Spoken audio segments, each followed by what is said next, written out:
All right, we are back for Roundtable Rams, episode number 14. I am once again joined by Billie Melissa and Buddy. We're going to talk all about Rams football or lack thereof because the Rams are tight-lipped about whatever the hell is going on with the team, as is the usual case. Sean McVay and Les Snead never want anybody to know what's going on around the draft, and more power to them, I guess. So we're just going to keep guessing about what they may or may not do.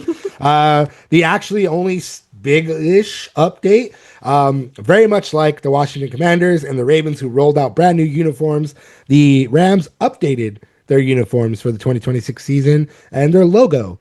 To be very blatantly honest, I do not see a lot of changes. I was like squinting, like, yeah, I was like, I guess I see it. Yeah, so they took out the gradient stuff, which was cool. They made it more matte, which is also cool, and then they made the pointier.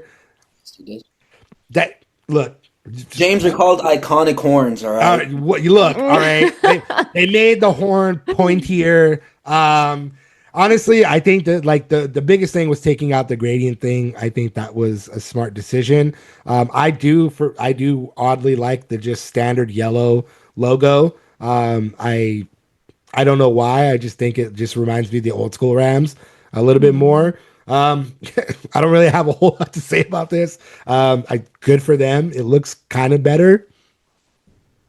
Yeah, I mean, there's subtle changes, but it looks cool. Seems sharper, bit more of an identity with that pointiness. You know, they're feeling sharp. They're feeling spiky in the defense, not offense. They're feeling Matthew Stafford's still got it going. Didn't they do something with the Ram as well? Didn't they make him a little bit more angry looking? yeah. They put the shadow on the eye. He's feeling a little bit angry too. They're just getting a little meaner in LA. They're feeling a little bit more tough-nailed for Matthew Stafford's next MVP incoming season. Yeah, I was squinting a little bit. I was like, maybe I didn't look at the Rams enough to get it. Don't they have some stuff going on in the letter as well? Like they've got some like, yeah. Or was that already there? They just said it's simplified. Simplified. It looked like there was more going on in it. Oh gosh, I've really misunderstood. It's just subtle changes. I think that's the issue. Is like they're very subtle changes, but they're just like, we'll call them quality of life changes. Like they just they made the numbers look crisper. They made the logo look crisper. Like they made everything look crisper. And a lot of the fan reactions from before, like, you know, the logo not being as the iconic horns not being as pointy, things like that, and like the gradient stuff. I think those were like common issues that a lot of people complained about, and I think they kind of just listened to fans and kind of just updated everything to make it look cleaner and crisper. So cool. Les Snead said, "People keep bothering me. Do something with the uniform." Yeah, right. Like, do something, please. Get these people off my back. Yeah, and then decoy. Also too, like on the jersey, they don't have the name tag anymore, so it's just blank. So before they had like Los Angeles Rams, I think on the top right, and now that's gone. And then also too, like on the helmet. It has Rams, but the R, it's a little bit more. It's like hornier. It's what now? It's hornier. I like it. Hornier. Look, I'm not sure that's what the marketing team wanted going out. It's hornier is what it is. Hornier and pointier. Yeah, no, like the little update they did for they put that on the nameplate on the back of the helmet. Yeah, that too. So like, yeah, if you like squint, then you'll see it, and if you squint even harder, this poor design team is like, we worked so hard on this. They got people on podcasts calling us hornier. That's what. Yeah, they're like, gosh, you know what? Go back, guy. Yeah, right. You know, look, I respect it. Like I said, there was a lot of fan complaints about the logo, about the colors and numbers and all that, and they got rid of all that stuff. So that's good. Good for them. We don't. We'll call it there. We don't need to go. They didn't get new uniforms. They just updated them and made them look crisper and cleaner. And hats off to them. You know, there you go. That's what's going on. Oh, man. All right. Moving right along to mock drafts. So the final week of mock drafts have arrived and everyone is done now. All of the Mel Kipers, all of the Field Yates, all the guys, all of everybody that does mock drafts have finally released all of their last ones. And overwhelmingly, oddly enough, almost all of them, I read like 4 or 5 right before this, have the Rams landing USC's Makai Lemon at number 13 overall. Um, that would be great for a few reasons. He's obviously homegrown in the sense of like he played for USC, so you have that familiarity already right there. He's a really good route runner. He can catch contested balls, but he's also kind of a yak monster, and I think that's what the Rams need right now. No other receiver on the Rams got over 500 yards, including the tight ends, other than Puka Nacua and Devontae Adams. Devontae Adams obviously had the hamstring issue that knocked him out for quite a few games, but other than that, they don't have a receiver that's emerged as somebody that they need. Xavier Smith, Kanata Mumfield, none of these guys have really like blossomed, if you will. So that's been the wide receiver position has been one of contention for the Rams for that reason. And especially, we don't know how long Devontae Adams is going to be playing. He did tie his playing career to Matthew Stafford. So if Matthew Stafford decides to retire in 2026, after 2026, that could be the time when Devontae Adams also steps away. Obviously, we don't know how true or not true that is. But Adams is getting older. Obviously, his injuries are starting to pop up a little bit more. The hamstring was it's wear and tear. He's been in the league for 12 years, I think it is. This will be his 13th season. He's old in NFL playing terms. You know what I mean? I think he's only 33, but in terms of like being in the league for 12 years, it's a long time. That being said, Makai Lemon could come in and could be that kind of over the middle type of receiver that the Rams definitely need, because you got Devontae Adams and you got Puka Nacua on the go routes. You got them just like obviously those are downfield guys. And then you can put Makai Lemon there to get to that over the middle pass and just run his butt off. So I think that would be huge for them to land Makai Lemon at number 13. I don't know that would be the case, but seemingly that's what everyone seems to think.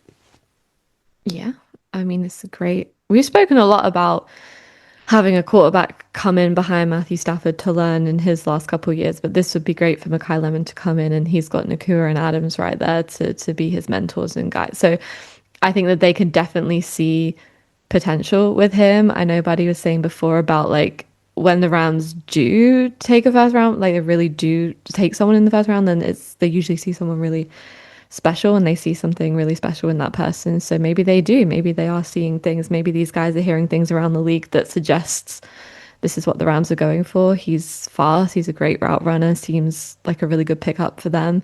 And if AJ Brown is off the table, then you need someone. And you probably still need someone even if he is on the table, because, he's also getting older by NFL standards. And you need to create a problem for those teams that you're playing 2 times a year with the really good defenses. You need them to kind of be looking left and right. So I like it. If he's there at 13, then yeah, why not? Yeah, I urge the Rams to not make the same mistake they made in 2021 when they had the chance to select another USC wide receiver by the name of Amon-Ra St. Brown. But instead, what did they take? They took the short, small, petite wide receiver in Tutu Atwell from Louisville, and the last 4 years have been very, very underwhelming for Tutu compared to Amon-Ra St. Brown, who is a Pro Bowler, all pro type of wide receiver. So I urge the Rams not to make the same mistake with Makai Lemon, who coming out coming out of college right now is arguably a better prospect than Amon-Ra St. Brown was. You have a chance to take him at number 13.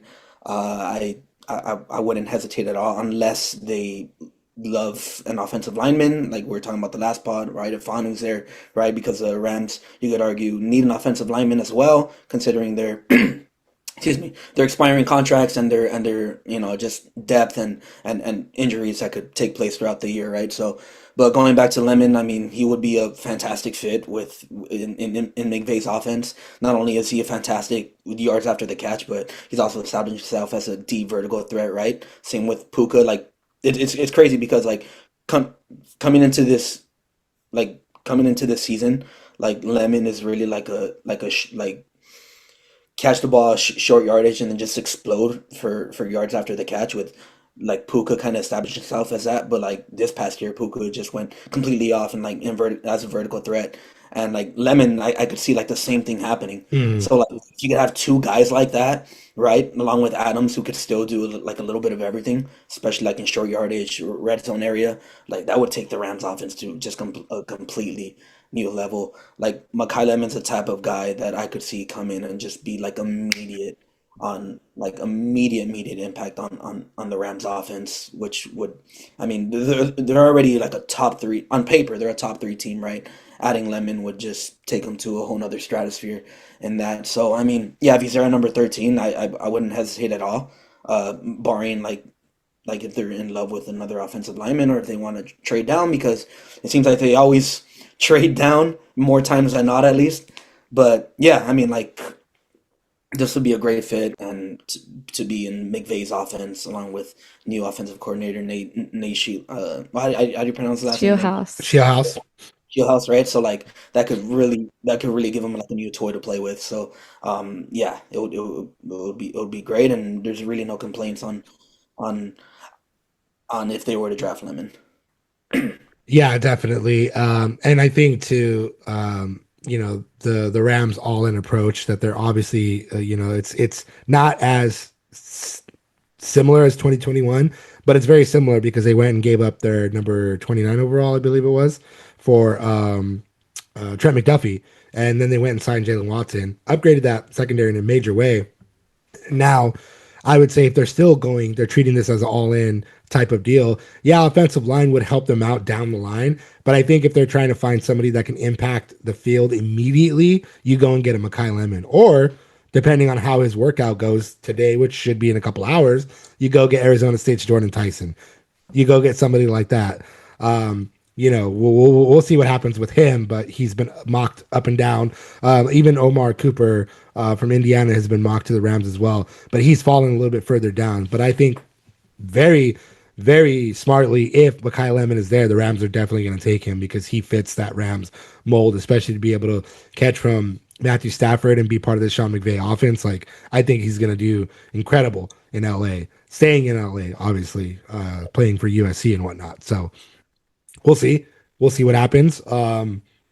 Again, they're a team that you can't really predict because they never talk about anything. So you can be like, all right, who knows? I think if Makai Lemon goes anywhere before that, I think they trade down. I think they're probably going to be like, whatever, we'll go get more draft capital. That's their MO. We know what Les Snead is about. He's about those picks. So I don't know. We'll see. Moving right along, there could be still some trade stuff going on draft day or a little bit before.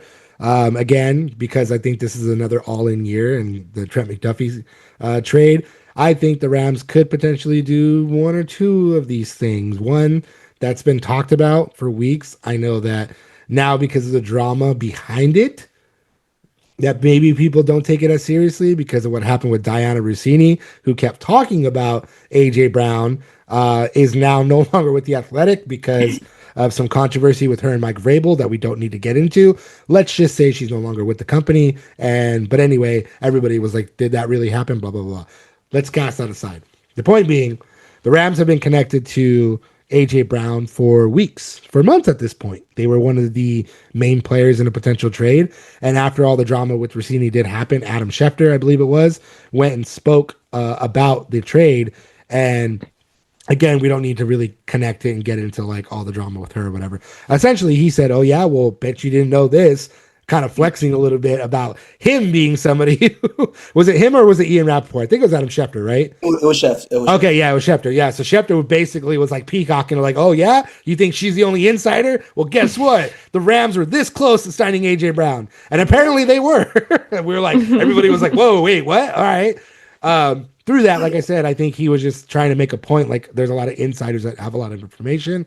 And he just let it slip, I think, also in a very angry way, if you will. But apparently the Rams were really close to landing A.J. Brown in a trade. How close, we don't exactly know, but it was apparently very, very close. I know that they had backed out, maybe because of draft compensation, maybe because whatever the case may be. Maybe they're going to wait to see how the draft board also pans out. Again, if maybe they can't get a Makai Lemon, maybe they can't get a Jordan Tyson, they go, you know what, we're going to make a play for A.J. Brown instead. That could very well happen on draft day or before draft day. Like, if they're really being serious and they really want somebody who's established, of course you can go get a Makai Lemon and hope that he's going to be NFL ready and he's going to be the younger Calvin part. But then you look at it in the sense of, you can go get AJ Brown, and we know what AJ Brown is. We do know what AJ Brown is. And I'm sure the Rams were in conversation because that, again, is just a great addition to their already great offense. So, like, it makes complete sense that that's something that they'd be doing. And I think it's just really a case of they probably didn't like the price and they're probably holding out to see if that price lowers post draft, which it very well could if he's still there and then the Eagles didn't get quite everything they needed in the draft and they're still looking to fill some holes. Then I think that's definitely a possibility. No, it doesn't sound crazy to you. Is it supposed to sound crazy? It doesn't sound crazy to me.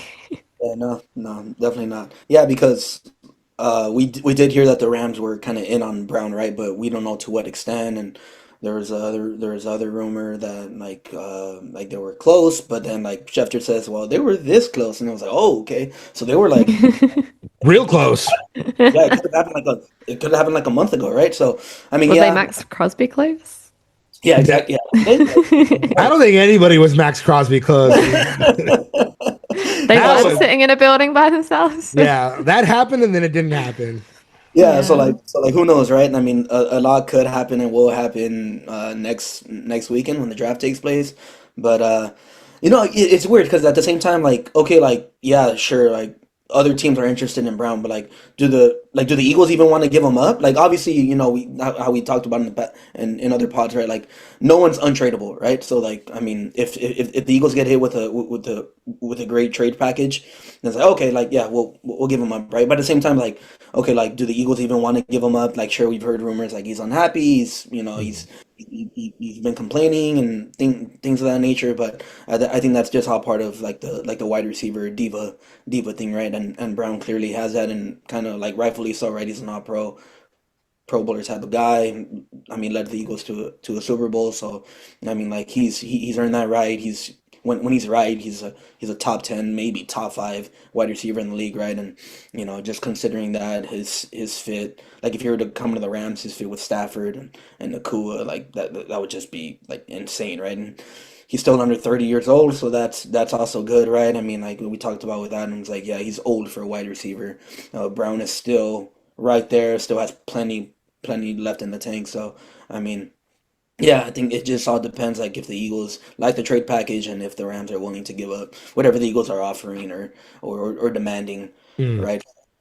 I mean, it's all speculation right now, but that's how we could do with how less need on the Rams. They're like Fort Knox, man. They really don't let anything out. So I Mm. mean, like for Schefter, like to even say that, like I mean, obviously, like Schefter's been around the game for a long time, so I mean, he knows what he's saying. He knows what he's talking about. So that definitely is like whoa. It's like kind of like an eyebrow raise, right? So yeah, we just don't know, and we're just gonna have to wait and see till next week approaches. Yeah, and even crazier is like Howie Roseman also said that they would probably revisit the trade stuff in June as well. So obviously they're kind of waiting until the draft board shakes itself out. But at the same time, too, if you go and get AJ Brown, and let's say you don't even have to give up your first round pick, let's say you have to give up other stuff. Maybe the other interesting aspect of it that we forgot to bring up was Sean McVay admitted that Devontae Adams was in trade talks. They were probably going to do a player swap and draft compensation, Yeah. but maybe that's what made them back out, the Rams, because they don't want to give up Adams. Instead, they want to add AJ Brown because then once Adams goes away, AJ Brown is that new receiver alongside Puka Nakua. And then maybe you still go get a Makai Lemon as well. Yeah, I was Can you gonna imagine? say they want to see they get Lemon, and then they'll be like, "All right, here you go." Yeah, and then look at that trio right there. That trio would be insane because you get the younger counterpart of Devontae Adams, who's seemingly in the twilight years of his career, and you send him over there, or I don't know. We don't know, but Right. I No, and also too, real quick, Jim. I'm sorry. yeah, Like, no, you're there's good. still a possibility. There's still a possibility that like the Rams, like I know a couple weeks ago they posted like a appreciation post with Devontae Adams. They could still cut him. I Yep. mean, he's owed some money in 2026, and he's 33 years old, and he didn't end the regular season on the field, right? Like, and he wasn't as impactful as he probably should have been in the playoffs, right? So like, yeah, like the Rams are a great organization, but what makes them a great organization is that they make the tough decisions. So like, there's still a possibility that he could be cut and he could be a free agent post June, right? And then that's when the AJ Brown thing could come into play, or like, I don't know. Like, there's just so many things that the Rams could do. And yeah, it's just like there's still a lot of question marks regarding Adams and his future in LA, like regardless of the social media posts that they did, right? So like, Yeah. just Yeah. No, I mean that's a good point. And yeah, we at the very least we could see a situation where they do send Devontae Adams to the Eagles. They bring in AJ Brown. They draft Makai Lemon. And there you go. They have their brand new trio, not only for the 2026 season, but beyond that, because again, we don't know how long Adams is going to keep playing for. And if his injury issues and his hamstring, those tissue injuries are a killer, especially when you're older. Those keep popping up. You're not on the field. The Rams have to do something. They can't just keep him on in the lineup and then pay him all that money and he's not even on the field. So there's a lot of those variables to think about, and yeah, we could very well still see them go in. Obviously, if it does happen, it's F them picks 2.0, and we know that. So yeah, yeah. I'm not gonna put anything past Les Snead and the Rams. I mean, just because they literally uh they paid Jared Goff 2 years later. They're like, all right, sayonara, right? They paid Todd Gurley 2 years later. All right, it's not working out. Bye. Like, this is just what this team does, and that's what makes them a great. That's what's like they built themselves on that, and that's what makes them. That's what has made them a great franchise, right? And that's there's no surprise in why they're what, like a top ten franchise in terms of like their value, mm, right? It's like because of these types of decisions, and yeah, it's just yeah. I mean, like I'm not gonna put anything. I'm not gonna put anything past them. That's why definitely. they got that spike on their horns now. That's why they're pointier for that reason. Why they're pointy. Yep. Um, Is there, actually a hint. It is Leslie communicating to us. right? Yeah, Yeah, he's like, possibly, right? Possibly. I'm gonna be. He's like, I'm gonna be stabbing everybody's draft picks now. One last potential trade, one last potential likely situation for the Rams. We've talked about this in the past, and it's still right now they do not have a backup quarterback. They haven't signed Jimmy Garoppolo. They haven't signed anybody. All of the good backup quarterbacks are now gone, in my opinion. There's a few out there still, but none that I believe that uh, would want to play backup on the Rams team because Matthew Stafford is the guy. But a trade proposal was floated, essentially that the Rams on draft day or right before or during the draft, somewhere in that week range, that they would potentially give up their second round pick to bring in none other than JJ McCarthy. I know how crazy this kind of sounds, but it also kind of makes sense. And I will say this: JJ McCarthy has not gotten a fair shake because JJ McCarthy has been hurt. He's been behind that Minnesota Vikings offensive line, which is not the greatest. Obviously, he was drafted really high with the expectation that he would eventually start. He didn't really do a whole lot with that, but he was hurt. Think about it this way. He's still a young quarterback. He still was proven in college. And again, he hasn't really been given the chance to be on the field. Can you imagine that guy learning under Matthew Stafford and Sean McVay? I He's don't only think they. 23 years old. Still a lot of potential. It's not, I think people expect day one. It's so rare that a quarterback comes in week one and just completely takes off. And like you said, like the Vikings have been struggling at various different points while he's been there. And I think he's only got, what, 10 games of Yeah. experience right now. So yeah, I mean, it resolves an issue that they then don't really have to think about. But I'm still of the belief that they're really going after that 2027 class, looking for someone to come in behind Matthew Stafford. But I don't see why they can't have another one, bring in JJ McCarthy for what, a second round pick? And if they don't, like we said, over time, and it's the reason that they don't have anything to talk about is because they don't need anything and they don't have these glaring issues like other teams. So I don't see why not. No, yeah, they could certainly afford it, right? Like if Sean McVay says, "Hey, like I could really see something with JJ McCarthy, right?" Or he could really learn something from Matthew Stafford, which quarterback can't, right? Like, I mean, yeah, he's only 23 years old. Like, injuries have really kind of derailed the early part of his career, and then yeah, the Vikings when he did start. it wasn't really pretty, right? Just because of the offensive line and possibly other factors, right? Like, I mean, like if there's a guy who could do it, it's Sean McVay, right? I mean, like this guy could. I mean, and also too, like just considering like the type of like attributes that McCarthy has, he could really kind of flourish in uh in in in McVay's system, considering his timing, his anticipation, just other things, right? He's still kind of raw in a way, and like he was like McCarthy was drafted high because of his potential, because at the time he was what, barely 20, 21 years old, right? At the time of the draft. So I mean, Vikings did see something. Kevin O'Connell saw something, right? So I mean, like like we say all the time, like it's all about what type of situation you're in, right? And although like Kevin O'Connell hasn't proven himself to be a really good head coach, like maybe there was other factors that played into McCarthy not really living up to his early potential, right? And the change of scenery is always good for some guys.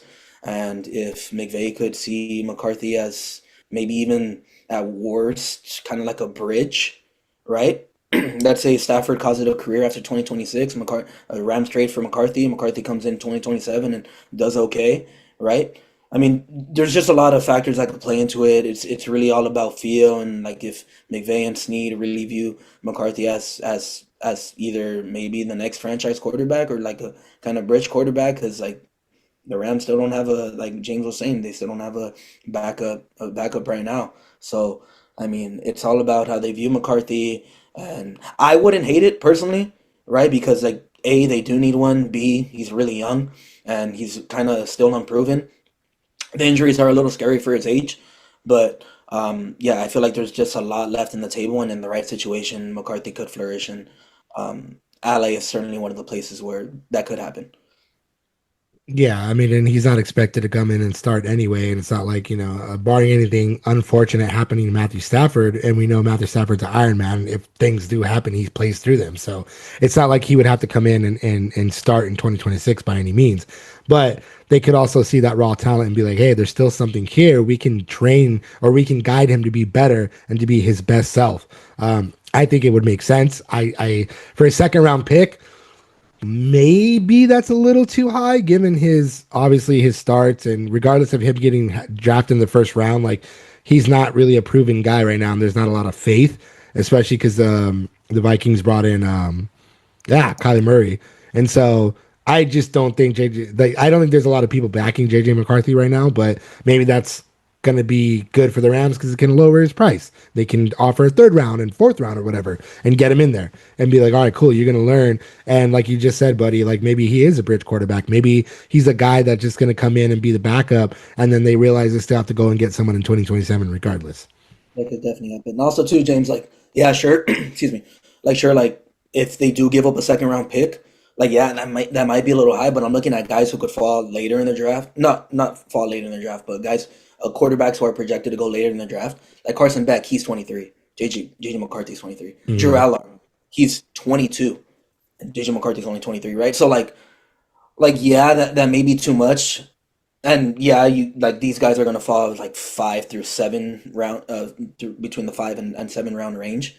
But I mean, like McCarthy's played in the NFL. Yes, it's only been 10 games, but he's played in the NFL, Mm-hmm. Yeah. right? So like, yeah, I mean, it's all about feel. It's all about what they, how they view it, and we don't know. But I mean, when you compare him to the other quarterbacks, like yeah, he has more experience technically than Allar and Beck and the other guys that are gonna projected to go later in the draft. Well, and also too, he was a highly drafted college prospect. Drew Aller and Carson Beck are not going to be drafted in the first round. They're going to fall to like the third to fifth rounds potentially. And so you look at it that way, like obviously McCarthy's injuries have played a big factor, and yeah, being that hurt at that age is concerning, but it doesn't mean that he can't heal and be better. There's been a lot of prospects that have been hurt in college or have been hurt the start of their NFL careers, and then have gone on to rebound and play and be in pretty pretty decent. But when you're looking at it that way, because of college players staying back in college because of NIL and being older, you know what you have in McCarthy. You don't know what you could potentially have in these two guys coming in the third and fifth rounds. Do you want to go and take a different prospect, or could you just give one of those picks up for JJ McCarthy because you can at least see what he's done on tape in those good moments and be like, we have something to work with here? How hurt would they be if they see Sam Darnold go off, win a Super Bowl, and then JJ McCarthy comes in behind and goes behind Matthew Stafford, also wins a Super Bowl? Maybe Minnesota's just not a good place to be for quarterbacks. Yeah, that could be that lightly, but how annoying for Minnesota. No, I mean that could be very, very true. You know what I mean? Maybe it's just not a good environment. But again, like you look at it, the offensive line stuff, like hello, like you got to protect your quarterback, otherwise you're going to end up like that. So I don't know. I mean, if they're not giving up too much, even the second round, I believe, is a little too high. I think if you're giving up maybe a third, fourth, or third, fifth potentially for McCarthy, because again, you look at the history, maybe that's the case. Maybe they're like, you know what, someone's going to go and take Ty Simpson, and they don't want to spend their first round pick to do so, which they shouldn't. And then like, you know what, we got McCarthy there. We're going to trade and get McCarthy. Yeah. No. Yeah. Yeah, I mean, there's nothing off the table for the Rams. And, I mean, like also too, I know we're not talking about him. Like, I look at a guy like Anthony Richardson, who's kind of been cast too, right? I mean, like that could be a guy too, where Les and Sean are like. I mean, I think we could work with this guy. He's what, 24, 25? He's 24, yeah.